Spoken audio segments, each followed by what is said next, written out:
In this video, we are going to take a quantitative look at Young's double slit experiment. So last time versus this time. Last time, we saw that when light is passed through two slits, the outgoing light waves constructively and destructively interfere.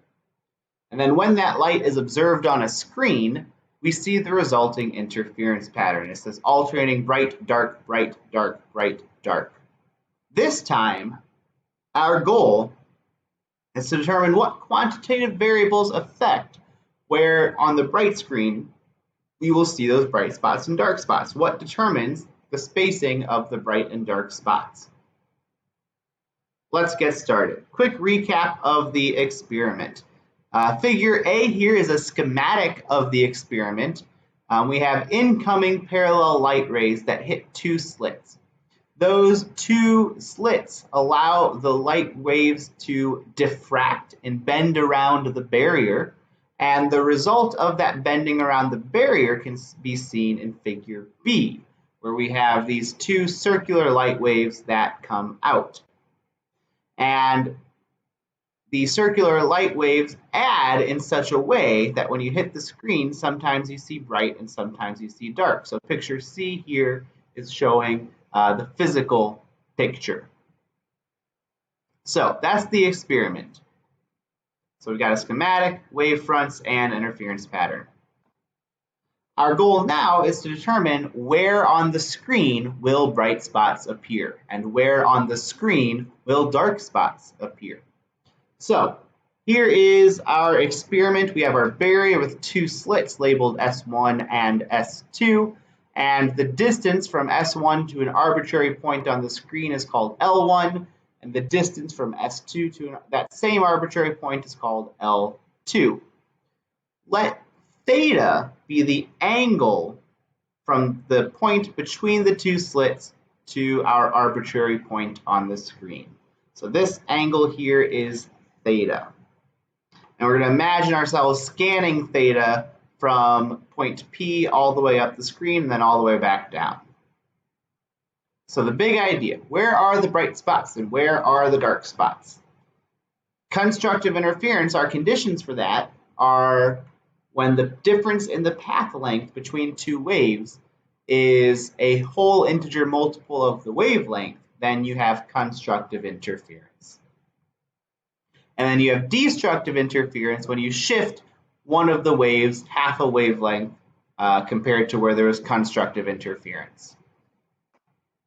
So what is the path difference delta L for this setup? That's going to be our motivation. The distance between the two slits, let's label it as lowercase d. And then here is the path difference. It's this, if we drop a perpendicular down from slit 1 to the path of wave 2, this amount here is the difference in the path lengths between L1 and L2. And we are going to pretend that the screen is very, very far away.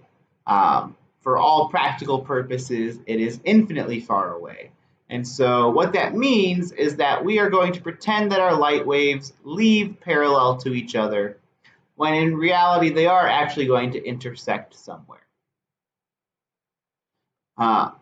And this allows the angle theta that we defined earlier to also be approximately equal to this angle theta in our picture, which is related to the path length. So theta L here is our definition for the angle theta, and some geometry, far screen approximation allows us to say that this is also theta.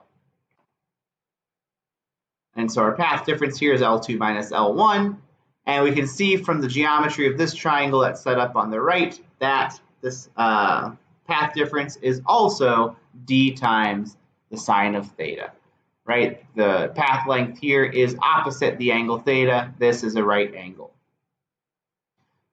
Constructive interference occurs when that path difference d sine theta is equal to m times lambda, where m is an integer, 1, 2, 3, 4, 0, negative 1, 2, 3, 4, etc. Destructive interference occurs when you have m plus a half lambda is equal to d sine theta. And that's our equation for Young's double slit experiment. some notes on that equation. The AP Physics 2 equation sheet only gives you the constructive interference equation, m times lambda equals d sine theta. It is your job to know how to modify this equation for destructive interference. You replace the m with m plus 1/2. There's how you go from constructive to destructive. You need to know that. We always will assume that the screen is far away from the slit so that we can do this. We'll also sometimes assume the angle is small. If we get to make the small angle approximation, then sine theta is approximately equal to tangent theta, and we'll get some additional simplifications that are shown on the next slide. So here we are, same picture as before. Now we're going to label capital L the distance from the slits over to the screen. And we're going to label y the distance from this central point up to the point on the screen which we're referencing right now. And tangent theta, then we can see, is this distance y over this distance L. So our constructive interference was m lambda equals d sine theta. For a super small angle, d sine theta is approximately the same as d tan theta, and tangent theta is y over L. Rearranging this equation, we can see that bright spots, their vertical distance on the screen, y here, that location for a bright spot is equal to m times the wavelength times this distance between the slits in the screen and divided by the slit separation distance. In other words, longer wavelength will mean more distance between successive bright spots. Screen further away will mean more distance between successive bright spots. And space the slits out more, longer slit separation distance will mean shorter distance between bright spots.